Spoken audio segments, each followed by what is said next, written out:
Hello everyone, कैसे हैं आप सब। आई होप कि आप सब लोग बहुत अच्छे हैं और मैं भी एज यूजुअल बहुत अच्छी हूँ। So welcome back to my channel. आज है वेडनेसडे और आज का ब्लॉग मैं अभी स्टार्ट कर रही हूँ। एक तो है बहुत ही लेट और एक है किचन से। आज अभी टाइम हो रहा है 1:20 अभी बज रहा है। मैं बस अभी आई हूँ किचन में खाना बनाने के लिए। आज इतना ज्यादा लेट हो गया है ना, इसलिए मैं यूजुअली क्या करती हूँ, नहाने के बाद फ्रेश होके तैयार होने का तो इतना कुछ होता नहीं है। मैं तो घर के कपड़े में ही आ जाती हूँ। तो नहाने के बाद थोड़ा सा ना माइंड सेट करने में थोड़ा सा टाइम लगता है कि किचन में जाना है ये वो। तो मैं 5 मिनट बैठ के पहले आप लोगों से बातें कर लेती हूँ कि सुबह से मैंने क्या किया है क्या नहीं। वो सब करने के बाद फिर मैं किचन में आती हूँ खाना बनाने। लेकिन आज ना बिल्कुल भी टाइम नहीं था, इसलिए मैंने सोचा मैं किचन में ही चली जाती हूँ और खाना बनाते बनाते आप लोगों से बात कर लूंगी। आई होप कि आप लोग समझ पाएंगे कि जिस दिन घर पे लंच बनाने में लेट हो जाता है ना, उस दिन क्या हालत होता है। और सौरभ का तो पता ही है, वो तो उसको तो 2 बजे तक एनी हाउ लंच चाहिए ही होता है। तो इसलिए मैं डायरेक्ट किचन में ही आ गई। तो किचन से मैं आप सबको आज वेलकम कर रही हूँ। आज ना मुझे एक्चुअली लेट हो गया दीदी के वजह से। मैं तो उठ गई थी सुबह। सौरभ ने आज चाय बनाया था लकीली। हाँ, तो सौरभ ने आज चाय बनाया था। ब्रेकफास्ट इतना कुछ हमने किया नहीं था क्योंकि दीदी आई नहीं थी और सारे बर्तन झूठे में थे। मैं ना आज से ट्राई करूंगी रात को सारे बर्तन में निकालूंगी नहीं, 1 या 2 बर्तन ना मैं एटलीस्ट रख दूंगी ताकि सुबह मुझे प्रॉब्लम ना हो। क्योंकि दीदी अगर किसी दिन भी अगर दीदी लेट कर रही है ना आने में, तो फिर मेरा बहुत प्रॉब्लम हो रहा है। ना ही सुबह ब्रेकफास्ट हो रहा है हमारा, या तो फिर लंच के टाइम पे भी बहुत ज्यादा लेट हो रहा है। तो आज सुबह से हमने कुछ भी ब्रेकफास्ट नहीं किया, सिर्फ चाय और बिस्किट ही लिए थे। इसलिए मैंने सोचा कि जल्दी खाना ही बना लेती हूँ। जल्दी का भी क्या है, अभी तो ऑलमोस्ट 1:30 बजने ही वाला है। तो दीदी का आज कुछ प्रॉब्लम था एक्चुअली। दीदी और एक जो दूसरे घर पे काम करती है ना, वहाँ पे बोल रही थी उनके घर पे थोड़ा सा ज्यादा काम था, तो इसीलिए उनके घर पे थोड़ा सा टाइम लग गया है। तेल अभी गर्म नहीं हुआ। तो ठीक है, हो जाता है कभी कभी। लेकिन वीकडेज में ये होता है ना तो इशू हो जाता है, क्योंकि सौरभ को लंच के बाद उसको फिर ऑफिस भी जाना होता है ना। उसका शिफ्ट टाइमिंग ही कुछ ऐसा है कि लंच उसको जल्दी करना पड़ता है। तो एनीवेज मैं आपको बता देती हूँ कि आज मैं क्या बना रही हूँ। दाल ऑलरेडी कल का है और चावल मैंने यहाँ पे चढ़ा दिया है। चावल चढ़ा के मैं भूल भी गई थी, चावल थोड़ा सा और बनेगा। और बना रही हूँ अंडा करी, जिसमें मैं आलू भी डाल रही हूँ। तो ये अंडा और आलू एक साथ मैंने बॉईल कर लिया है। 4 अंडा मैंने बॉईल कर लिया है और आलू भी थोड़ा सा ज्यादा बॉईल कर लिया है, क्योंकि यही ना मैं एकदम रात के लिए भी रख दूंगी। आज मैं रात को कुछ बनाऊंगी नहीं, क्योंकि मेरे पास और भी काम है, तो इसलिए मैं रात को आज कुछ बनाऊंगी नहीं। ये मैं सौरभ को रोटी के साथ दे दूंगी अंडा करी, और उसके साथ रायता वगैरह कुछ। ये अंडा ना इतना ज्यादा फूटता है तो बहुत डर लगता है फ्राई करने के टाइम पे। तो ये उसको दे दूंगी और मैं भी यही खा लूंगी। रात को कुछ बनाने का इरादा नहीं है, तो इसलिए ज्यादा बना लिया। अब अंडा और इसको आलू को मैं फ्राई करके निकाल लूंगी। और आज ना मैं सोच रही हूँ कि इसकी रेसिपी भी आप लोगों से शेयर कर दूँ, क्योंकि लास्ट टाइम जब मैंने अंडा करी बनाया था उस टाइम पे मेरी एक दीदी है, तो उसने रिक्वेस्ट किया था कि रेसिपी शेयर करने के लिए। और एक आंटी भी है जो कि मेरे ससुराल की तरफ से है, इस आंटी ने भी बोला था कि रेसिपी शेयर करने के लिए। तो इसलिए मैं आज ये रेसिपी भी आप लोगों से शेयर कर देती हूँ। तो देखिए, मैंने पहले अंडा को बॉईल कर लिया था। फुल बॉईल करने के बाद यहाँ पे सरसों के तेल में मैं इसे फ्राई कर रही हूँ, ठीक है। और इसमें मैंने जीरा लगा दिया था। सौरभ आ गया है एज यूजुअल, टावल लगा के आ गया है। अभी पूजा करने का बर्तन जो होता है ना वो मांजेगा वो। बंद कर दूँ वो, ठीक है। चलिए मैं वो अपना काम कर ले, उसके बाद फिर मैं कैमरा ऑन करती हूँ। तब तक ना आप ये रेसिपी देख लीजिए, ठीक है। मैं उस पर चले जाओ, ठीक है। उस पर फोकस ना करके मैं अंडे पे आप लोगों को फोकस कराती हूँ, आप लोग रेसिपी देख लो। तो वैसे तो वो पूरा टाइम ऐसे ही बेयर बॉडी घूमता रहता है, लेकिन आज टॉवल पे है ना, तो इसलिए थोड़ा शर्मा गया है। तो एनीवेज चलिए, तब तक मैं आप लोगों को ये शेयर कर देती हूँ अंडा करी की रेसिपी। आप लोग देख लीजिए, बहुत ही सिंपल है ये अंडा करी। अंडा को ना मैंने चीरा लगा लिया था ताकि ये कम फूटे। तो चीरा लगाने के बाद मैं इसको फ्राई कर रही हूँ। आप अगर चाहो तो इसमें ना थोड़ी सी नमक और हल्दी डाल के भी आप फ्राई कर सकते हो, लेकिन मैं नहीं करती, मैं बस ऐसे ही फ्राई कर लेती हूँ। तो ये हो गया है, इसको अभी हम निकाल लेते हैं और आलू भी फ्राई कर लेंगे। आलू को भी पहले से बॉईल करके रखा था ना, तो इसलिए ये और तो पकने में मतलब बनने में ज़्यादा टाइम नहीं लगेगा। जस्ट इसको हल्का सा फ्राई कर लेंगे। आप अगर चाहो तो नमक हल्दी के साथ फ्राई कर सकते हो, बिना नमक हल्दी के भी फ्राई कर सकते हो।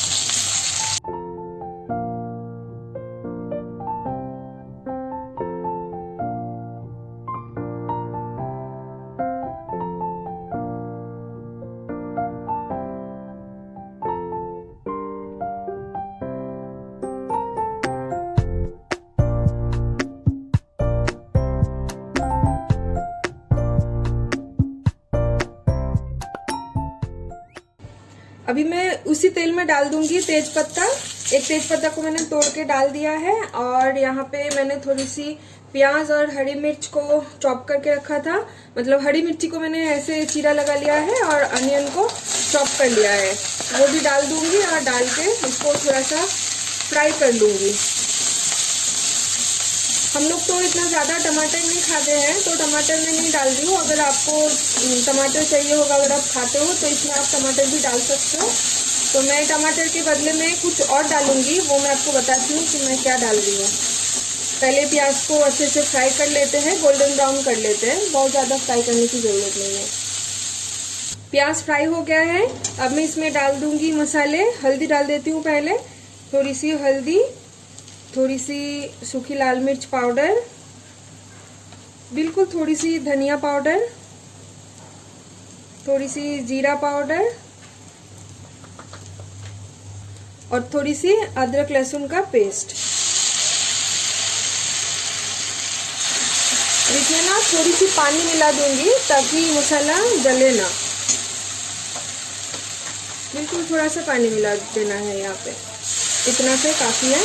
अब इसको अच्छे से चला के थोड़ा सा ऑयल सेपरेट हो जाएगा ना। ऑयल तो इतना ज़्यादा सेपरेट होगा नहीं, क्योंकि आपने तो देख ही लिया, ऑयल मैंने इतना ज़्यादा डाला ही नहीं था, तो ऑयल इतना ज़्यादा सेपरेट होगा नहीं। तो वही मतलब अंदाज से थोड़ा सा आपको पता करना पड़ेगा कि कितना पका है, या फिर आप स्मेल से भी चेक कर सकते हो। तो थोड़ा सा ये चलाने के बाद उसके बाद मैं इसमें डाल दूँगी दही, जो कि मैं टमाटर के सब्स्टिट्यूट के हिसाब से यूज़ करती हूँ। दही में ना इसमें एक अलग सा ही फ्लेवर आता है। टमाटर का जो होता है ना, थोड़ा मिठास होती है, लेकिन दही डालने से थोड़ा खट्टापन होता है और कलर भी बहुत बढ़िया आता है।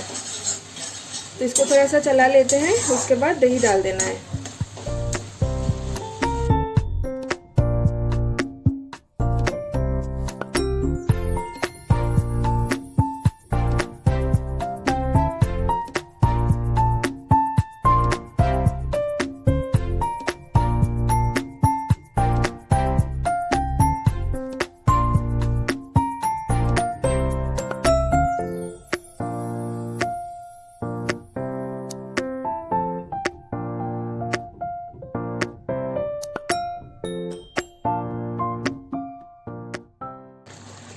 दही डाल के अच्छे से चलाने के बाद मैंने इसमें फ्राई किया हुआ आलू और अंडा डाल दिया था।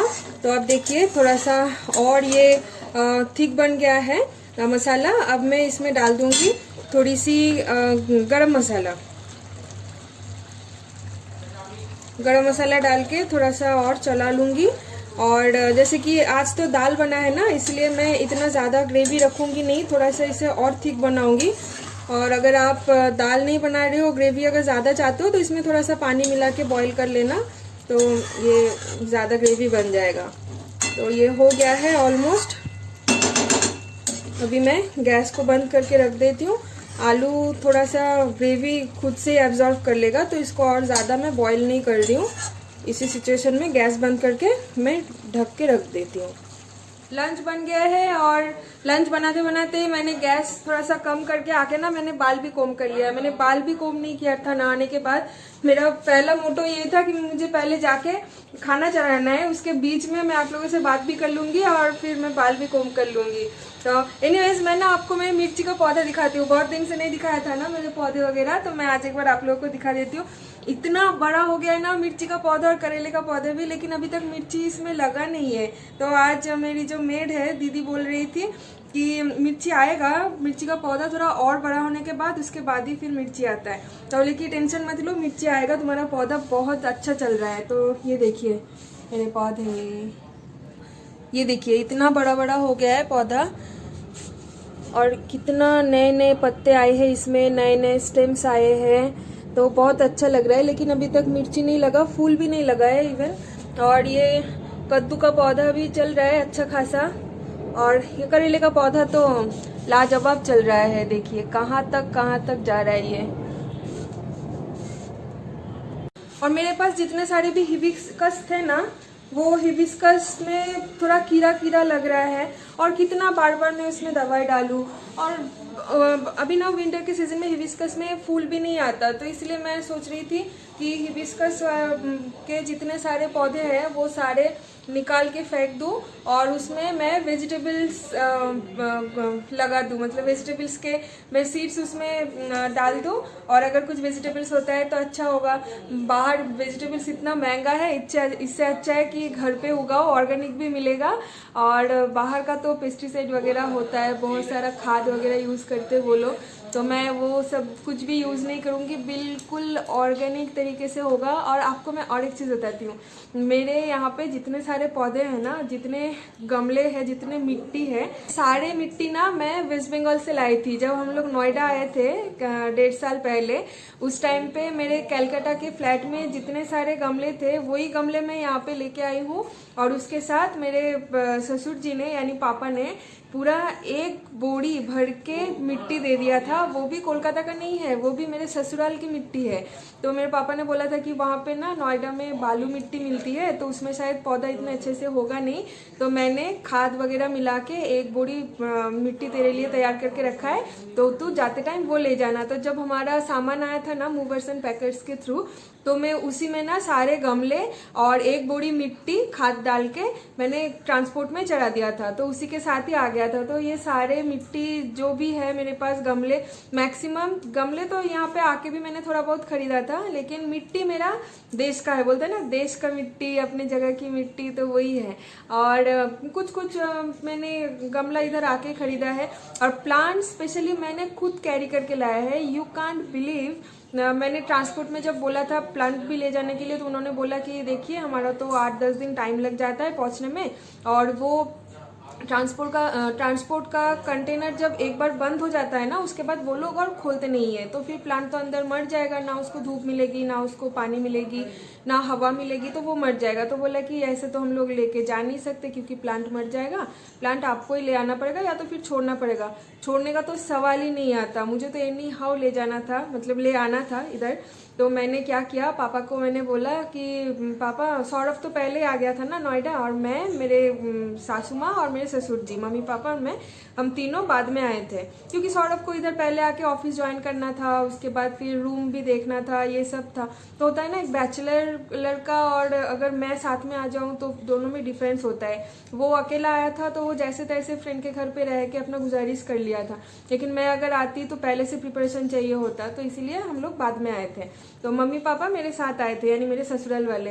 तो मैंने सारे प्लांट्स मैं खुद लाऊंगी, इसलिए मैंने मम्मी को बोला था, सासू माँ को, कि मम्मी फ्लाइट में टिकट मत बनवाओ, ट्रेन में टिकट बनवाओ, क्योंकि मुझे पौधे ले जाना है, फ्लाइट में तो अलाउ नहीं करेंगे, ट्रेन में अलाउ कर देंगे। तो बोला कि ठीक है। वो लोग इतना ज़्यादा सपोर्टिव है ना।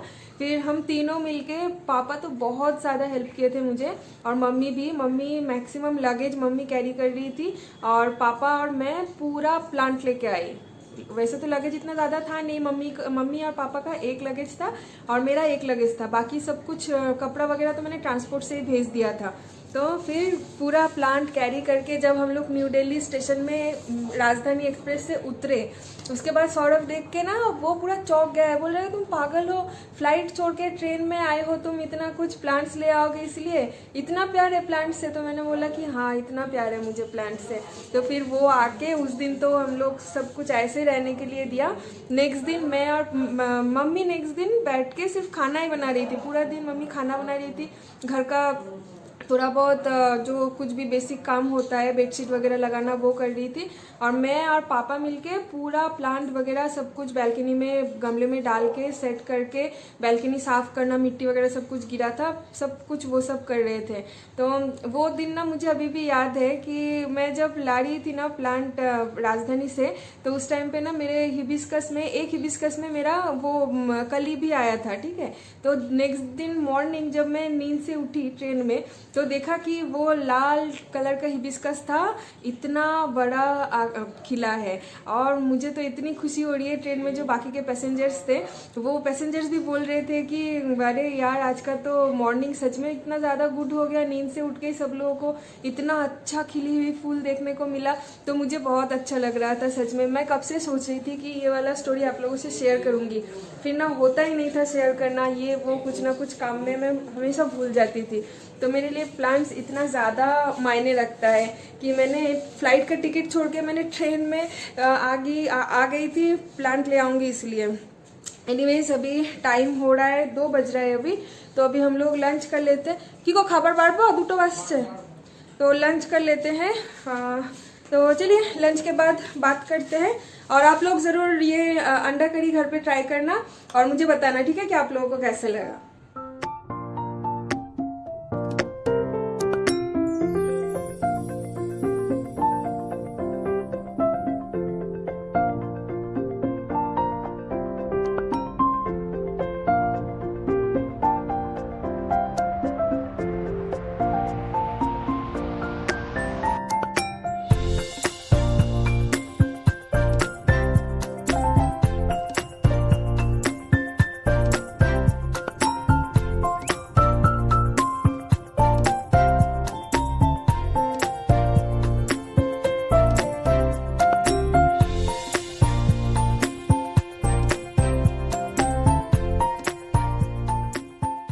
तो लंच हमारा हो गया है और मैंने सौरभ के लिए रात का रोटी भी बना लिया है एकदम, और मेरे लिए भी बना के रख दिया है। कल पता है क्या हुआ था, कल ना सौरभ के लिए अकेले के लिए मैंने रोटी बनाया था और मेरे लिए बनाया नहीं था। मैंने सोचा कि रात को गर्मा गर्म बना के खाऊंगी, फिर रात को ना मन ही नहीं किया, इतना ज्यादा आलसी फील हो रहा था। फिर मैंने सोचा और क्या रोटी बनाओ, आटा सब कुछ लगा हुआ था लेकिन और बनाने का मन नहीं हुआ। तो मैंने ऑमलेट बनाया और 2 स्लाइस ब्रेड मैंने टोस्ट कर लिया, तो वो ही मैंने खा लिया।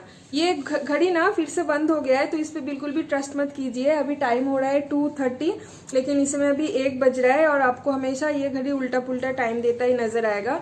ये घड़ी फिर से खराब हो गया है, पापा ने ठीक करके गया था लेकिन फिर से ये पता नहीं खराब हो गया। इसको मैं उतार ही दूंगी, उतार के नया घड़ी लगाऊंगी यहाँ पे।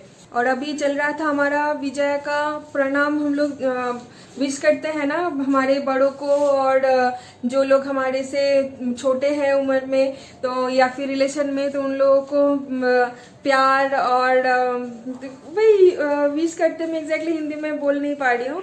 तो ये होता है कि बड़ोदेर के प्रणाम জানানো एंड छोटोदेर के स्नेह भालोबासा आशीर्वाद জানানো। तो कल से हमारे घर पे वही चल रहा है। जितने भी हमारे रिलेटिव्स वगैरह है सबको प्रणाम जता रहे हैं हम लोग, और जो लोग छोटे हैं उन लोगों को प्यार और ये सब विश कर रहे हैं। तो यही सब चल रहा है। इसके वजह से ना और भी थोड़ा अभी शेड्यूल डिसबैलेंस हो रहा है, क्योंकि ये होता ही है, ये करना ही होता है। देखिए अभी टाइम हो गया है 3, फिर भी इस घड़ी में 1 ही दिखा रहा है। तो ये होता ही है हमारे में, क्योंकि वो लोग भी करते हैं, हम लोग भी करते हैं, और जिनको भी फोन करते हैं ना, बात करते करते इतना टाइम चला जाता है पता ही नहीं चलता। तो एनीवेज, लंच करने के बाद भी चावल थोड़ा सा बच गया है, दाल आज खत्म हो गया है फाइनली, और अंडा करी तो मैंने दोनों टाइम के लिए बना के रखा था, तो वो है। अब मैं सौरभ का खाना पैक कर देती हूँ। और अभी तो बाहर थोड़ी बहुत सनलाइट है, थोड़ी बहुत नहीं, अच्छा ही सनलाइट है, लेकिन अभी जैसे विंटर आ रहा है ना, तो धीरे धीरे अभी दिन छोटा होता जा रहा है, तो सनलाइट बहुत ही जल्दी चला जाता है और 6 बजे तक पूरा अंधेरा हो जाता है, पूरा अंधेरा। तो इसीलिए मैं अभी वॉक पे भी थोड़ा जल्दी निकल रही हूँ। 5-5:30 बजे के आसपास में वॉक पे निकल जाती हूँ, और 7 बजे तक मैं घर वापस आके फिर थोड़ा घर का काम छोटा मोटा ये वो कर लेती हूँ। तो चलिए मैं दवाई लेके आधा घंटा रेस्ट कर लेती हूँ, उसके बाद फिर मिलते हैं शाम के टाइम पे।